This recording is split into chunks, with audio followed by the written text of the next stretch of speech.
Well, first of all, to start with, welcome to the studio of Investor Site, a media partner for the GAIDAR Forum in this Academy of National Economy and Public Administration.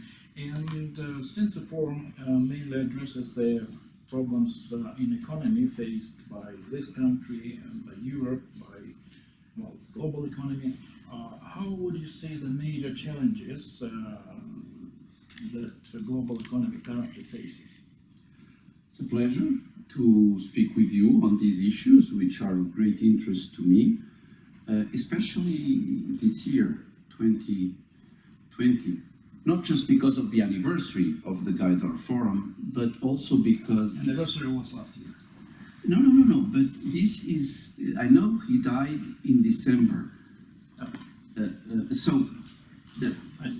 We have the habit, this is a parenthesis, we have the habit of thinking that the year starts only in February. For example, you can thank Christmas cards until the end of January. So the fact that our good friend Gaidar, whom I met when I was younger, I know it's the 10th anniversary, so we are still celebrating it here. I heard parts of it this morning, and it was, of course, very impressive. But what I'm trying to say is this is a moment of change.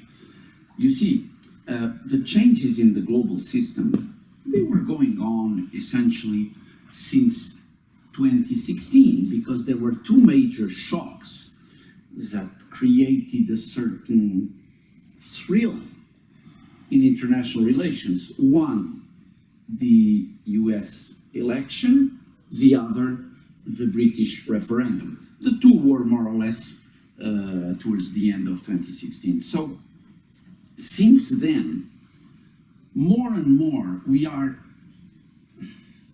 thinking that the system is changing. What system? The system that was born in the Second World War. Bretton Woods, United Nations, being a little bit looking on different directions. IMF one way, Washington one way, New York another way. And it took a while to understand whether this change was for real or not. We still don't know. But most people this year would say that we are in a different world, where we are coming back to something Russia knows very well, of course, which is the balance of power in Europe and the world. You know, think about 200 years ago, think about Napoleon, and you will see that in those days, countries would be rivals and friends at the same time. In the system of Bretton Woods, no, there was the big brother. I'm talking about the United States that protected the Allies. And after the fall in the Berlin Wall, of course, it became one world in some way. This is changing. So this has dramatic implications. The forum, at the moment, from what I have heard and seen, seems to be very aware that these changes are going on and that Russia is at the heart of them, as we could say. So the question you're asking, the best answer is yes, we are going through a change in our perception of the world system. This applies to the world as a whole. It applies to Europe. It just had a new commission, a new central bank, president, a lot of power from the parliament, the Duma of Europe, and countries outside of the OECD in the G20, they are much more active. The BRICS, Russia is a proud member of the BRICS, like Brazil, India, China, and South Africa. So I just want to stress that we are in the middle of a change, but the change began before, but it's only now that we are realizing how profound the change might be. And in this changing world, many people say that the major players economic players, let's put it this way, are performing different functions and different roles. It especially applies to central banks. People say central banks are not central any longer. They are not independent any longer. They follow, well, what do they follow? What sort of policy? That's a tricky question. Tricky question because you are using concepts of domination or function that are very elusive. Banks are not sovereigns, but they cannot take orders from the governments. This is the point. The point about monetary and fiscal and financial policy in the OECD area, let's begin with the OECD area, is one where the way the Ministry of Finance, the Treasury, and the central bank cooperate must be based on mutual respect for competencies. In other words, the direction is done by the government, but the actual technical work must be done independently. You cannot have the minister sacking the governor. I don't like you. You must remember still, you're a young man, you must remember still the first governor of the Bank of Russia on the transition from the Soviet Union, Tovarishko, the name, you remember, he was a very old man, and he started increasing the government gave independence to the central bank. It was dependent on the Duma, just like in the US, and he started increasing money like crazy with the hyperinflation because the government couldn't stop. This was the drama, the drama of Gaidar, the central bank governor that was worse for inflation than the government. So they are not servants, but they cannot be masters because, you know, they do not have a popular mandate. So what is happening now in central banks is that they are, they have shown that they can reduce inflation. This is true. There is no longer inflation in developed countries. Even in less developed countries, inflation is no longer a threat like it was before. This is due to central banks. There were two seminars this morning which I attended devoted to this issue. One to the modern monetary theory with two American experts, both friends and the two Russians, and the other one, very interesting, also with several Americans. I mean, one of them is from Israel, but is essentially American, and the vice governor of the Bank of Russia. So it was very clear that at the moment the central banks can say we have done our job on the money, on the financial stability. It's different because in the past you did not have bank failures all that much, and since 2008, since the great financial crisis, we have problems with banks in Europe, very severe problems with banks in Europe, not just in the south of Europe, also in the north, and we have problems all over banks. Russia, in that sense, has been relatively lucky, and I believe the reason is that after this initial kind of inflationary stance, the Bank of Russia, the Central Bank of Russia, has really become a very effective counter-inflation force. Many experts would say that low inflation is not a really very good thing.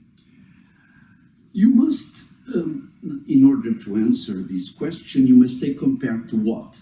It is, of course, better to have inflation close to 2%, which is the consensus in America, in the Eurozone, in Japan. So you don't want it to be above, much above, but you don't want it to be near zero either. Why? Because of the interest rate. The interest rate is a very important, it's like the accelerator or brake in a car. You need it. And if it's zero, it cannot go negative. So This is That's what is happening. no, but what I'm saying. Merely happening. No, you are exactly right. But you see, you cannot compare this with the time when there is a lot of inflation. That's very bad too. So you need to have inflation around 2. Now it's too low, but don't tell me that it would be better if it were very high. That's not true. Hyperinflation, as I just gave you the example with your own country right after the end of the Soviet Union, was a disaster socially, a disaster economically, and in many countries this is the way. One thing that makes China so special in the international scenario is that it has avoided inflation so far. Only country. The US also had in the 19th century periods of inflation, but since the 49 revolution, China has managed to avoid inflation. Inflation is like a tax. It's a hidden tax that hurts poor people. And inflation existed in many countries. In Germany, it was devastating. So it's easy to say, oh, now inflation, low inflation is very bad. Yeah, what about high? So you have to compare. And so I'm not as worried as you are about having the inflation. Well, I'm not actually worried. I just wonder if China, as you mentioned, which has had low inflation for a long period of time, all of a sudden makes an economic or financial mistake, which triggers hyperinflation in China and then triggers inflation elsewhere. Okay, that's a very interesting point. Let me tell you what I think. We are used to, because after all, the countries in Europe, I already gave you examples from the early 19th century, from Waterloo and so on. So we are used to inflation, hyperinflation being the symbol of a disaster, of a financial disaster. But there are other cases of financial disasters when there are bank failures. Even if prices don't go up too much, all of a sudden no banks. All the banks are wiped out.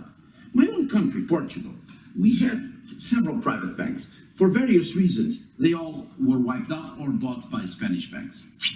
Many countries in Eastern Europe are like that. No more banks. Some of them, they even want that, so that's to avoid proximity between the banks and the government.